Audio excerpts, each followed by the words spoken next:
Red wine entertainment আয়োজিত বঙ্গ নারী পুরুষ সম্মানের অনুষ্ঠানে মাননীয় মন্ত্রী শ্রী দিলীপ ঘোষ এবং ওনার স্ত্রী শ্রীমতী রিঙ্কু ঘোষ যা বললেন, দয়া করে সম্পূর্ণ ভিডিওটা দেখবেন। মাননীয় মন্ত্রী শ্রী দিলীপ ঘোষ খেলাধুলো সম্পর্কে যা বললেন তা সর্বৈব সত্য। এই ধরনের অনুষ্ঠানে আমি কম যাই, সেজন্য যারা এসেছেন অনেকের সঙ্গে আমার পরিচয় নাই, কিন্তু যেটা আসার পরে দুজন বিশিষ্ট ব্যক্তির সঙ্গে আজকে দেখা হলো, সম্মাননীয় সম্মানদা এবং মাননীয় অর্জুন চক্রবর্তী, যাদেরকে আমি টিভিতে দেখেছি, নাম শুনেছি। অর্জুন বাবুকে তো টিভিতেই দেখেছি, কিন্তু আজকে উনি দেখলাম যে এখনো যুবক আছেন, উনি তরতাজাই আছেন। এত বছর পরে খুব ভালো লাগলো আপনাকে দেখে। সম্মানদা বহু বছর মাঠে লড়াই করেছেন, এখন মাঠের বাইরে থেকে লড়াই করছেন। উনি দুঃখ পাচ্ছিলেন যে এখন যে ডায়াসে খেলতে পারছেন না উনি, কিন্তু পশ্চিমবাংলার খেলাধুলাটা এখন মাঠে হয় না, মাঠের বাইরেই বেশি হয়। সেই জন্য এই দুরবস্থা, আমাদের খেলাটাকে মাঠের মধ্যে আনতে হবে।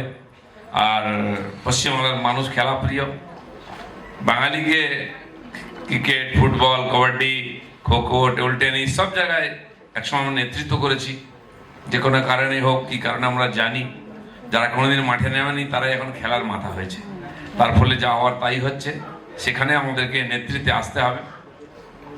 আজকের এই যে আয়োজন আমার তো খুব ভালো লেগেছে, কারণ অনেক মানুষ যারা খুব চুপচাপ নীরবে নিভৃতে কাজ করে চলেছেন, পর্দার আড়ালে হয় নিজের জীবনের লড়াই লড়ছেন বা অন্যের জীবনকে প্রতিষ্ঠিত করার জন্য লড়াই লড়ছেন, তাদেরকে আপনারা এক জায়গায় এনে আমাদের সামনে উপস্থিত করেছেন, তাদেরকে পুরস্কৃত করেছেন। এটা খুব ভালো উদাহরণ।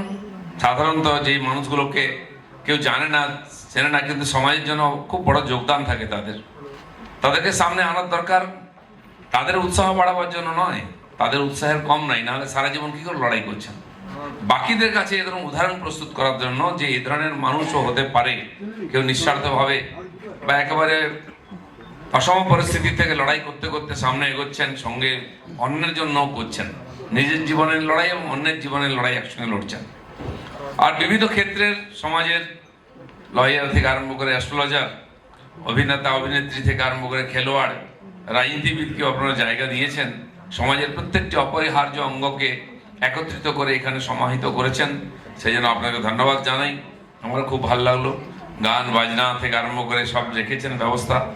ব্যবসায়ীরা আমার দুই দিকে দাঁড়িয়ে আছেন, তাদের কৃপাতে এই ধরনের অনুষ্ঠান সম্পন্ন হয়। আর তা নাহলে আমরা বাইরে আনন্দ পাবো কি করে, এখানে আসতে পারবো কি করে। সবাই সমবেতভাবে নতুন বাংলা গড়ার জন্য আসুন, চেষ্টা করি যাতে এই ধরনের অনুষ্ঠান আরো ঘন ঘন হয়, আর অনেক মানুষকে আমরা একত্রিত করে সম্মানিত করে সমাজকে এগিয়ে নিয়ে যেতে পারি। সবাইকে আবার ধন্যবাদ।